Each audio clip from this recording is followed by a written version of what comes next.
आप सबके नमस्ते व प्रणाम व जय श्री राम। और वीडियो में हम बात कर रहे बानी जो ना बात के चर्चा आज सोशल मीडिया से लेके दर्शक के बीच तक सबसे बड़ा चर्चा के विषय बनल बा। जी हम बात कर रहे बानी जाति के ऊपर जो आज के डेट में गाना आ रहा बा, लड़की के नाम के ऊपर जो आज के डेट में गाना आ रहा बा, वही विषय पर ये वीडियो में आपसे हम बात कर रहे बानी। तो आपसे आग्रह करते कि वीडियो के आप पूरा देखो। आज आप देखो तो कब कि बड़े बड़े यूट्यूबर, बड़े बड़े सिंगर और सुपरस्टार के पास जाके बात के चर्चा करत रहन कि का हो जो जाति पर गाना आवता ई कहां तक सही बा। और आप देखो कि वो सिंगर, वो सुपरस्टार बात के माने से इनकार कर दी कि ना ही गलत चीज बा। आप भोजपुरी दर्शक के बीच में बात के चर्चा होता कि कहां तक सही बा, तो दर्शक भी ये बात की कहते कि ना गलत बा। तो फिर एक सभ्य समाज के सबसे बड़ा कंफ्यूजन बन गई बा कि जो गावे वाला बा उहो गलत कहता और सुने वाला भी गलत कहता। तो फिर ये गाना गावल कैसे जाता और ये गाना के सुनत कैसे बा। आप सबसे हम पूछल चाहते नहीं कि अगर आप पवन सिंह के फैन हैं तो क्या पवन सिंह के जाति के वजह से फैन है? अगर आप खेसारी लाल यादव के फैन हैं तो क्या खेसारी लाल यादव के जाति के वजह से फैन है? आप खुद सोची। दूगो सब्जी बा, एगो बा बैगन, एगो बा भिंडी। अगर कुछ लोग कहे लागस कि ना भिंडी सबसे बढ़िया सब्जी बा, भिंडी के आगे तो बैगन कुछ है नहीं खे, तो आप खुद सोची कि अगर भिंडी 40 रुपए आज के डेट में बेचाता तो बैगन भी 40 रुपए बेचाता। यानी एजा सवाल टेस्ट के बा कि जेकरा भिंडी अच्छा लागेला वो भिंडी खाला, जेकरा बैगन अच्छा लागेला वो बैगन खाला। लेकिन एगो भोजपुरी में कहावत कहाला कि बात से जात के और भात से औकात के पता चल जाला। अगर आपके जाति के ऊपर, आपके जाति के कोनो सिंगर 2 पैसा कमाए खतीरा गाना गावता तो सबसे पहले विरोध आपके करेके पड़ी। चाहे वो राजपूत होकस, चाहे वो यादव होकस, चाहे वो पासवान होकस, और चाहे कोईरान होकस। वो तो अपन पैसा कमाए खतीरा और जात के नाम बदनाम करता।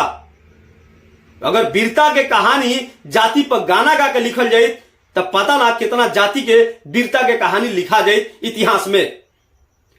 ये बहुत ही क्षुद्र मानसिकता बा कि अपना जाति के ऊपर गाना गवा के और खूब नाचतनी और अपना आप में गर्व महसूस करतनी। कोनो भी जात होके या समाज होके जब वो सभ्य होला तबे ओकर एक स्थान मिलेला। अगर आप सभ्यता से दूर हो गए बनी तो आपके समाज में कोनो स्थान ना मिली। अगर आप जाति के नाम रोशन कर चाहतनी तो कुछ अच्छा काम करके करी।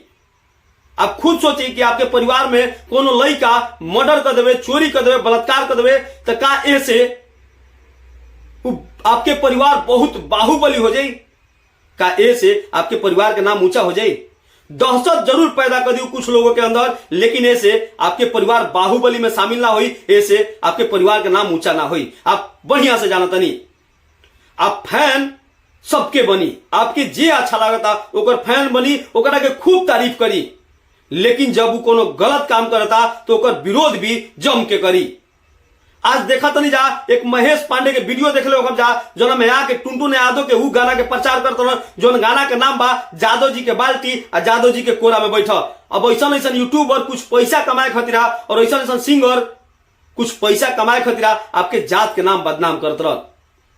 कुछ बालन कि बबुआन पर गाना गावत रहन और बबुआन कुछ बालो कि एकदम खुश हो जाता लो कि बहुत अच्छा बा, ऐसे हमारे जात के नाम खूब ऊंचा होई और जोर जोर से डीजे लगा के बजावत लोग, शर्म तक नहीं खियावत।